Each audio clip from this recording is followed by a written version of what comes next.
lucha social importante que respalda su palabra, pero no deja de ser una aproximación que yo llamaría a mano alzada, la que voy a compartir con ustedes. Lo primero que quisiera remarcar es que Tarija no es ni del oriente ni del occidente, se presenta, se concibe, se autorreconoce como una región distinta que en algunos casos podría tener la cualidad de habilitarle como una bisagra del oriente y del occidente, pero en todo caso, fíjense, se habla de cambas, collas y chapacos, y el chapaco es una especificidad muy particular, con una población, digamos, indígena de valle en la que los Churumata y los Tomata eran los grupos más importantes, y del lado del Chaco los guaraníes. Cuando Luis de Fuentes y Vargas llega en 1574, con él trae población desde los Chichas, lo que va a hermanar profundamente a Tarija con Tupiza. Y la Guerra del Chaco, que es un acontecimiento, que es un proceso que marca profundamente la identidad tarijeña, deja a su conclusión, diríamos, una primera ola migratoria occidental, pero que tiene una particularidad.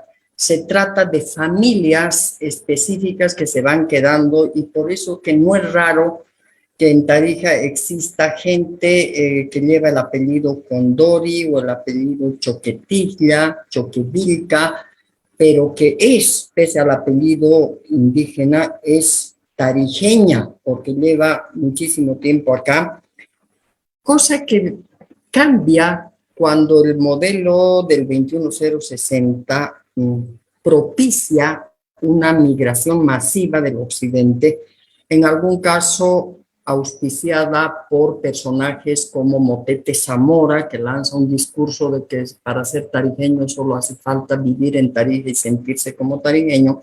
Pero esta es una oleada masiva que no viene disgregada en familias, sino que más bien implica la llegada de una manera de entender la vida.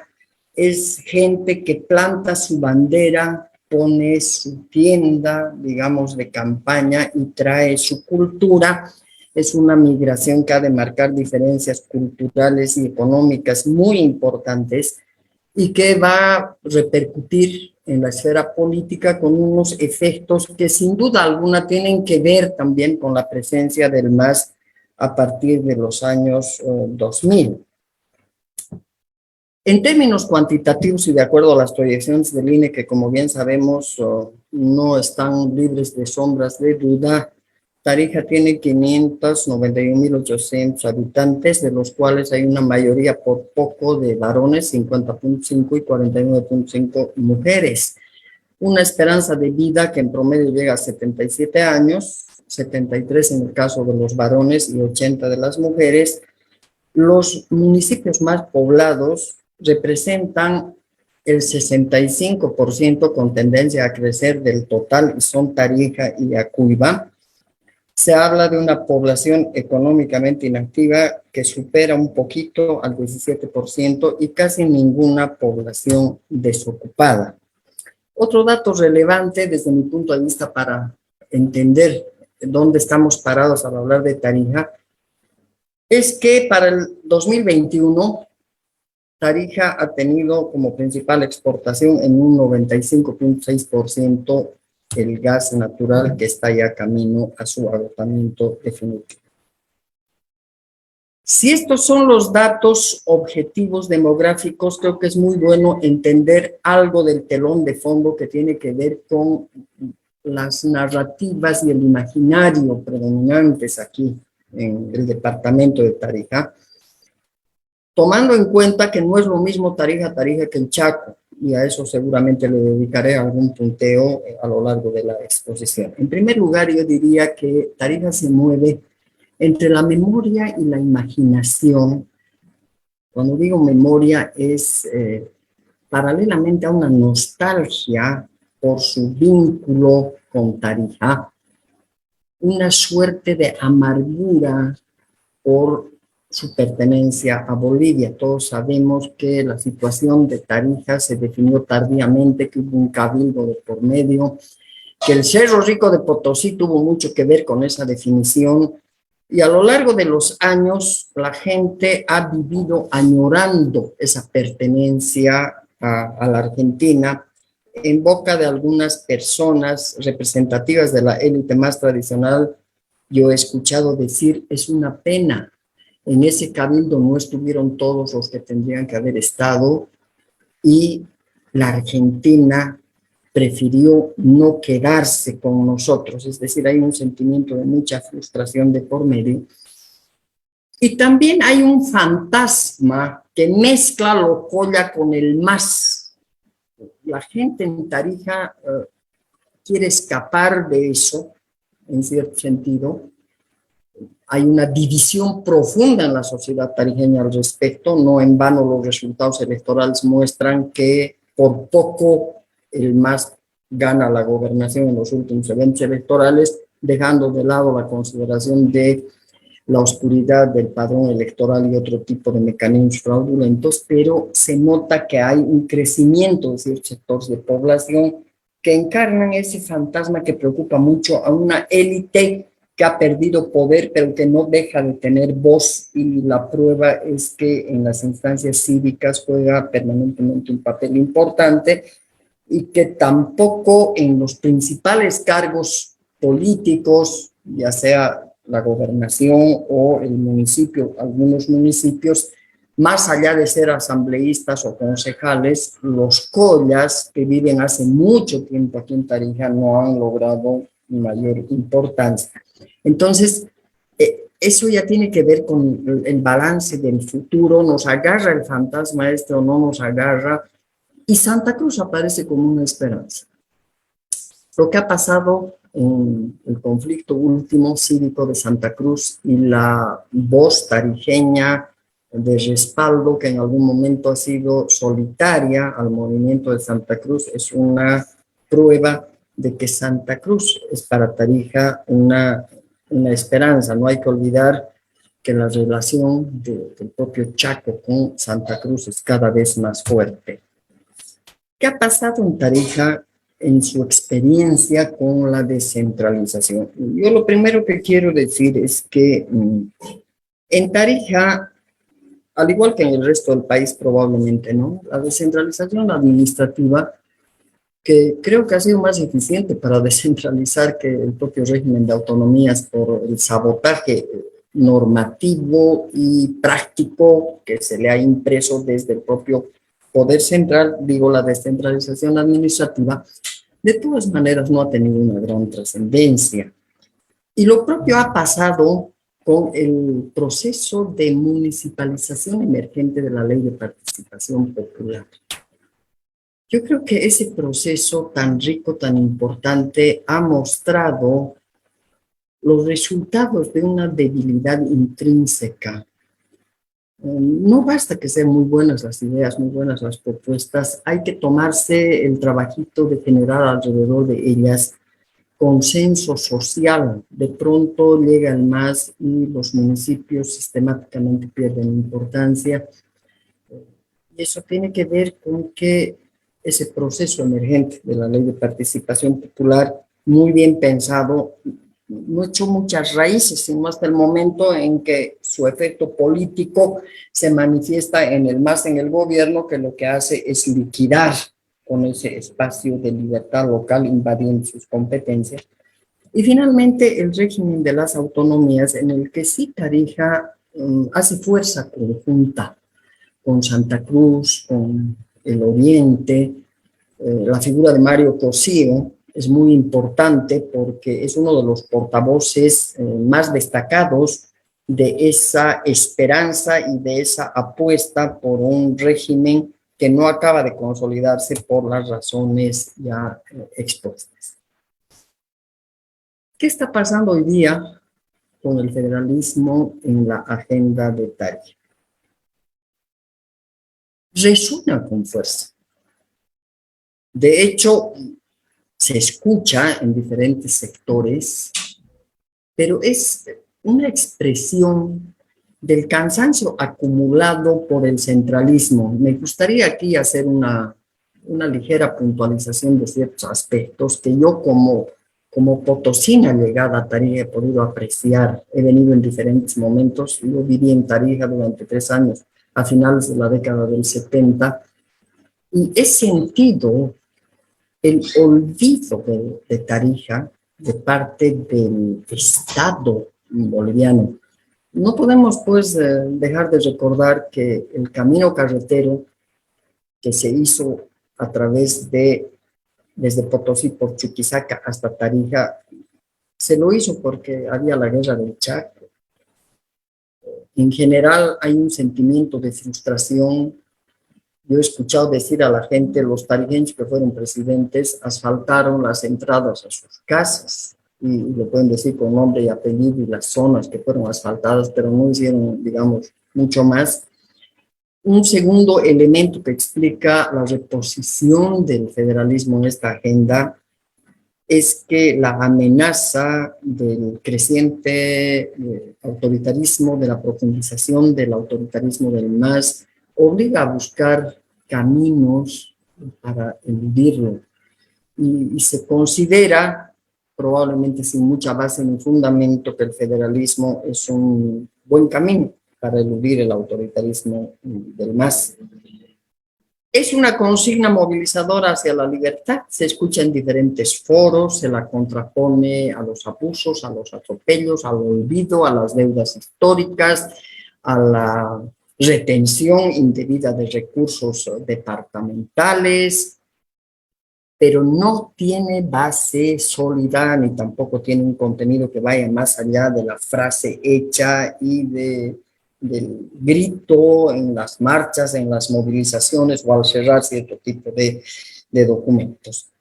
Lo cierto es que hoy día Tarija, un departamento cuya economía ha estado gasificada durante los últimos 20 años, con el cierto agotamiento de esas reservas de gas, está es el peor momento para plantearse un proceso de profundización radical de la descentralización, pero las otras razones, los otros motivos explican por qué se ha reposicionado en los últimos tiempos. Yo quiero compartir con ustedes lo que se ha trabajado en las últimas semanas desde que Santa Cruz, a través de su comité cívico, lance en Tarija como una respuesta a esa iniciativa cruceña por el federalismo, han encomendado a las instituciones cívicas que se trabaje lo que podría ser una agenda, una propuesta prefederal. Y lo primero que yo observo de esto es que este trabajo haya sido delegado a abogados.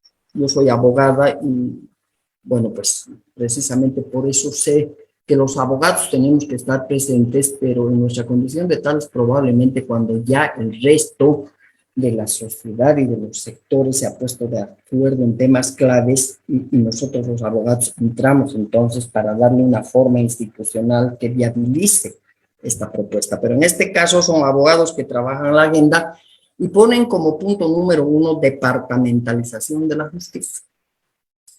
Y esta es una propuesta que en el contenido lo que está planteando es que se nomine a los magistrados en las asambleas departamentales de todos los departamentos. Hay un segundo punto que dice autonomización impositiva, cuyo contenido no queda muy claro. El tercero, que habla de la erradicación de la condicionalidad financiera, que quiere decir que los planes operativos, los proyectos, la asignación de los recursos no deberían pasar por la consulta y la decisión en las instancias centrales de gobierno. Hay un cuarto elemento que se refiere a la definición de la deuda centralista, porque consideran que, y no es que solo consideran, es una verdad, el Estado central, el poder central se ha quedado, ha descontado recursos, no ha entregado los recursos que debiera entregar al Tesoro Departamental de Tarija. Y finalmente, que se elimine la invasión competencial del nivel central del Estado. Ustedes pueden apreciar cuál es la lógica. Hay, yo creo, un rescate de preocupaciones que vienen por el centralismo secante, la vulneración de la aspiración autonómica, no solo vía una práctica viciosa, sino también vía unas trampas normativas que han sido incorporadas en el texto constitucional y en otras. Yo cerraría esta primera intervención a partir de lo que es el caso tarijeño, apuntando lo siguiente. Desde mi punto de vista, la tendencia a una mayor descentralización en el país, más allá abrir su micrófono. Franz Flores es doctor en Ciencias Sociales por la Facultad Latinoamericana de Ciencias Sociales de Quito. Aprovecho además para saludar a uno de sus profesores, está Simón Pachano acá, aunque es cuenqueño de nacimiento ecuatoriano, aquí lo tratamos siempre como el representante de Oruro en los debates nacionales, porque es muy boliviano. Bienvenido, Simón, y bienvenido otra vez, y muchas gracias a Franz Flores. Perdón, pero gracias, pero no soy cuenqueno, como dices, ¿no? Sería cuencano, tampoco soy. Soy ambateño. Cuencano. Saludos a todos, Franz, un gusto. Gracias, Roberto. Un gusto, Simón. ¿Verdad? Gracias por la aclaración, Simón. Franz, además de haber obtenido el doctorado en la Flaxo, en Ciencias Sociales, es profesor de la Universidad San Francisco Javier, en Sucre, y desde Sucre ha mirado a Potosí, y de hecho su tesis y su libro reciente, El esplendor inútil, están dedicados a Potosí. Muchas gracias por haber aceptado esta invitación, Franz, y te cedo la palabra con mucho gusto. Adelante. Muy buenas noches. Bueno, en primer lugar, muchas gracias a ti, Roberto, y al equipo de estos diálogos al café por haberme invitado a participar de este evento virtual. Un gran saludo a Gisela y a Carlos Urenda, Gisela Delpig y a Carlos Urenda, y también a Simón.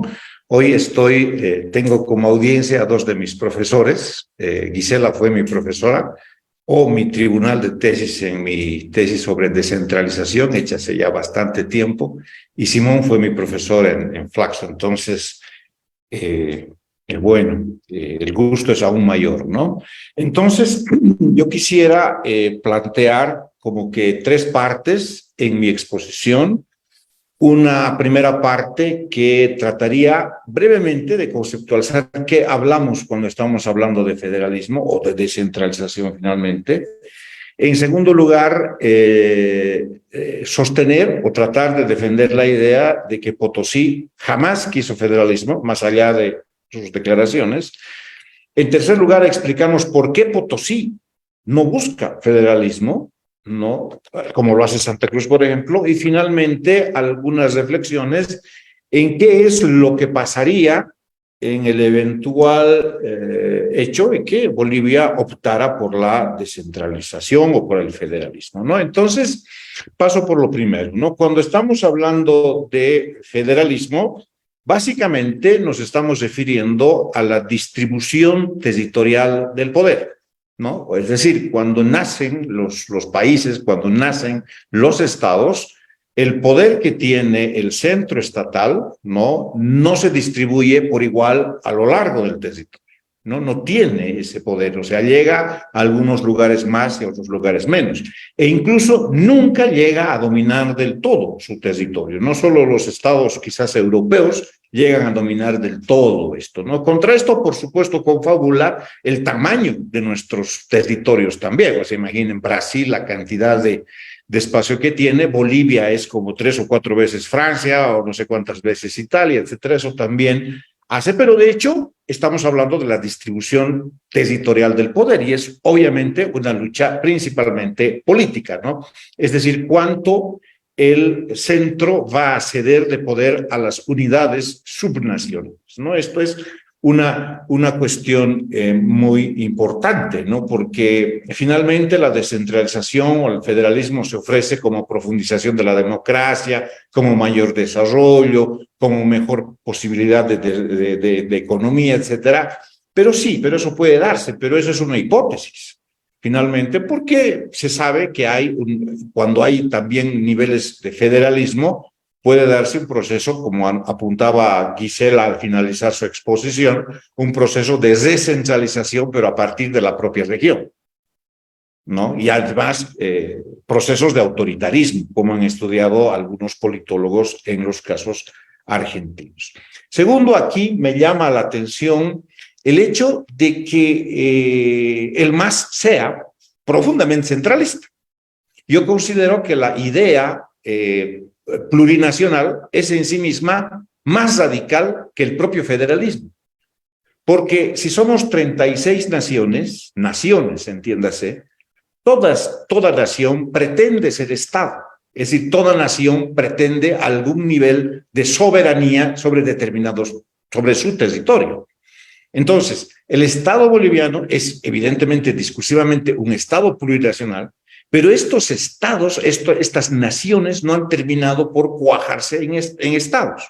Ha terminado simplemente en un discurso. Por eso yo sostengo de que nuestra Constitución, al reconocer naciones, también debería de reconocer estados, pero es lógico que el Estado plurinacional está haciendo lo que hace cualquier Estado, incrementar su poder sobre los territorios, y ahora lo está haciendo de manera absolutamente incluso autoritaria, porque está descabezando liderazgos territoriales que podrían de alguna manera enfrentarle el poder al Estado, ¿no? Es lo que hace, descabeza. Y es algo muy normal, digamos, en la construcción estatal. Históricamente, eso es lo que busca el Estado. Pero ahora es un Estado centralista, un Estado plurinacional, suena a contradicción. Bueno, ahí acabo, digamos, la parte así brevísima, conceptual, entre comillas, y paso a decir lo siguiente. Potosí nunca ha pretendido federalismo. Es decir, es una suerte de grito que siempre sale después de las marchas, después de las largas huelgas, un historial de huelgas larguísimo, el de Potosí, no solo el de 2010, ni solo el de 2015, sino más antes, ¿no? Pero siempre aparece esta idea de que vamos a ser federales, ahora sí, ¿no? Llegó el momento, pero nunca cuaja esta idea federal en algo que sea más concreto o no cuaja en un proyecto institucional, ¿no? Es decir, termina eso y la gente no debate, no discute, no es un tema que esté en la agenda pública el hacerse federal, ¿no? Y para esto doy varios ejemplos, ¿no? Uno de ellos es de 1952-54, Potosí en el 52 ya percibía de que el proyecto agrarista que favoreció enormemente al departamento de Santa Cruz en base con los recursos mineros potosinos, no lo estaba dejando atrás, y Potosí hace una serie de huelgas y en el 1954 para tratar de revertir esta situación. Y justamente en mi investigación, que está en el libro que citaba generosamente Roberto, dice de que esa movilización, es un periódico de 1956, dice que en ningún momento estas peticiones tengan que ser interpretadas como expresiones de regionalismo. Es decir, que para el discurso potosino, el regionalismo es un anatema.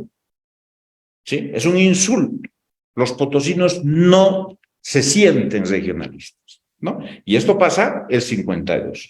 Luego llega la década de los 80, donde participó activamente Roberto Lacerna, esta idea de la descentralización que se discutió año tras año, y ahí Roberto, por supuesto que debe acordarse, la posición no solamente de Potosí, sino la posición de Chuquisaca y de Tarija era la negativa a la descentralización, o, digamos, se aceptaba la descentralización siempre y cuando exista un fondo de compensación que apoye a las regiones más pobres en ese momento en su desarrollo y trate de equipararlas, digamos, a regiones del eje central, básicamente Santa Cruz, Cochabamba y La Paz. Pero en el fondo es la idea de que no queremos descentralización, ¿no? No queremos descentralización.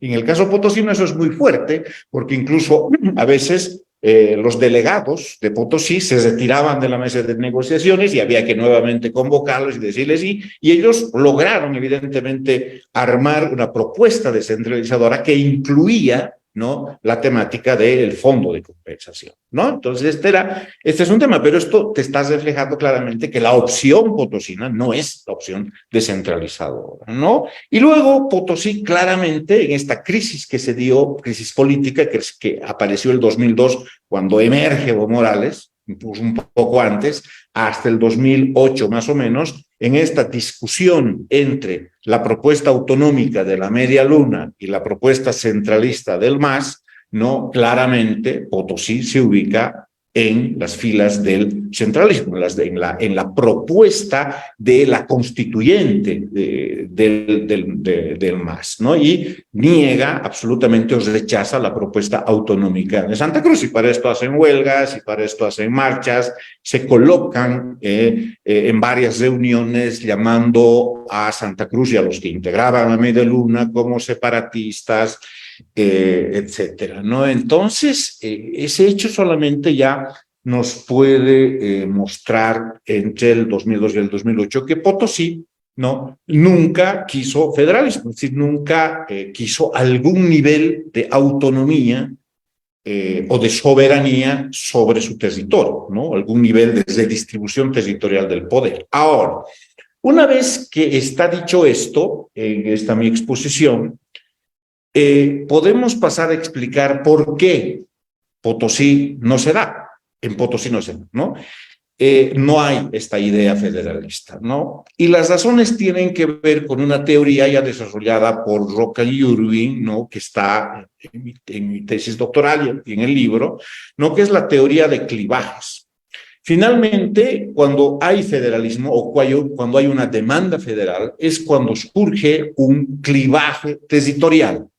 Es decir, surge un proyecto político territorial que está basado en identidad, en tener recursos por los cuales vive el Estado y en tener instituciones, ¿no? Surge un clivaje y el conjunto de la población, el conjunto de liderazgos y el conjunto de instituciones tratan de ir detrás de este proyecto. Surge un clivaje, una ruptura, digamos, una escisión profunda en la sociedad. Bueno, las sociedades tienen varias escisiones. Las escisiones pueden ser escisiones religiosas.